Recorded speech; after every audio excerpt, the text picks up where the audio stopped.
Correct sir, நான் தான் பொண்ணு. எம்எல்ஏ ஏதோ வாரண்ட் இஷ்யூ பண்ணுறதா சொன்னாங்க. சொன்னா இஷ்யூ பண்ணுறீங்களா? கட்சியில் ஏதோ நீக்க போகிறதா சொன்னாங்க.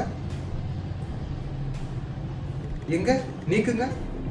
57 எம்எல்ஏ உன் மைனாரிட்டி கவர்மெண்ட்ல இருந்து என் பேச்சு கேட்க தயாரா இருக்காங்க. என்ன செய்ய போற? வாரண்ட்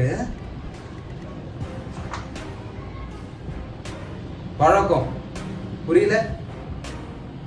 20 வருஷத்துக்கு முன்னாடி நீ பண்ண கொலைக்காக நான் ஜெயிலுக்கு போன நினைச்சேன். நீ கட்சிக்காரனை குத்துன அடுத்த நிமிஷமே நான் ஜெயிலுக்கு போக ரெடி ஆயிட்டேன். என் அப்பாவையும் ஒரு எம்எல்ஏ ஸ்தானத்துல பார்த்துட்டேன். ஆனா அந்த நாய் சாகாம உயிரை கையில பிடிச்சிட்டு இருக்கான். அவன் செத்தாதான் நான் நினைச்சதுனா நடக்கும்.